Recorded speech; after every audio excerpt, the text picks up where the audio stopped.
વિક્રમસિંહ નોંગુભા જાડેજા પુણાવા.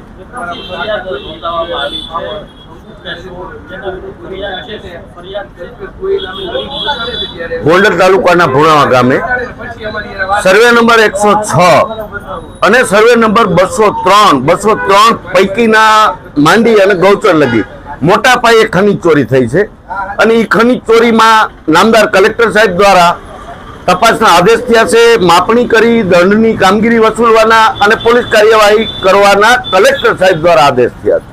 એના ભાગરૂપે માપણી એટલે જેને કહેવાય કે એક સેમ્પલ થોડુંક અમથું માપ્યું છે, હજી વિસ્તૃત પ્રમાણમાં માપણી બાકી ભુણાવાની. એ માપણી જે થઈ એ ખાણ ખનીજ અધિકારીએ એમાં રકમ નક્કી કરી અને ગુનો દાખલ કરવા ફરિયાદ દાખલ કરી.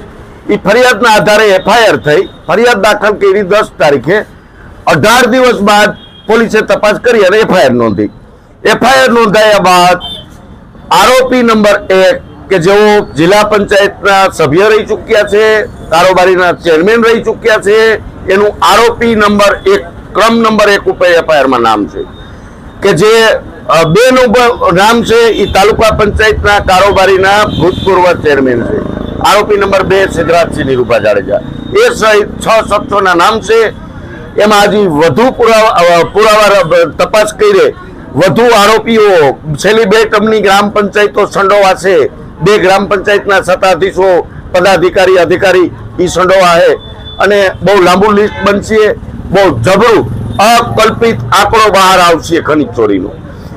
વધારામાં અત્યારે એક આશ્ચર્યની વાત એ છે કે સહદેવસિંહ જાડેજા કે જેઓ કારોબારીના ચેરમેન રહી ગયા છે, એ સહદેવસિંહે એના શાસનમાં પોતે જિલ્લા પંચાયતના ચાલુ સભ્ય હતા ત્યારે એક કોલસાના કારોબારીમાં એના હાથ કાળા થયા અને એક એફઆઈઆરમાં નામ ખુલ્યું.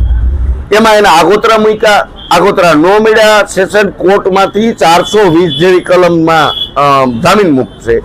એવો આરોપી હાલમાં પરમ દિવસ ગોંડલની માર્કેટ યાર્ડ ખાતે એક સેજ પ્રક્રિયામાં એમના પત્ની માટે એક સેજ પ્રક્રિયામાં હાજર રહી અને સેવાળાની સીટમાં એને ટિકિટ માંગી.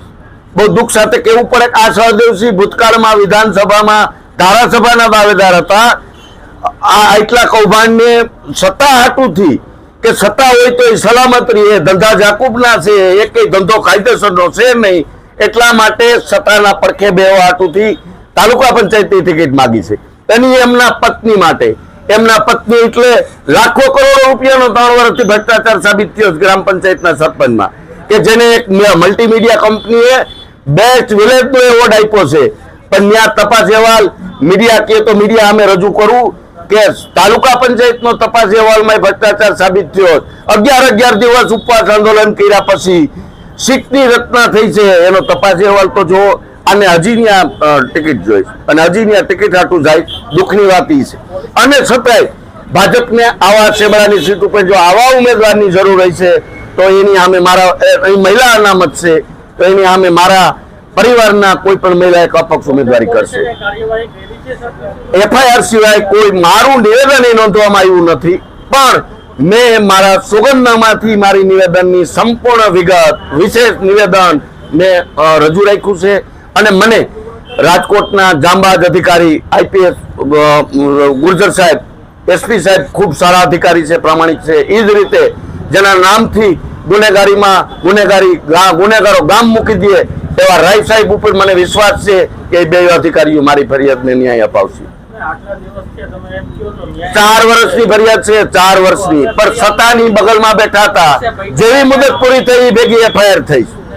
એની ટર્મ પૂરી થઈ એટલે તરત જ એફઆઈઆર થઈ છે. અને તરફડિયા માટલાની જેમ સત્તા વગરનો તરફડિયા ખાઈને બીજો પાછો સત્તા બેવા. મારા ધ્યાનમાં નથી.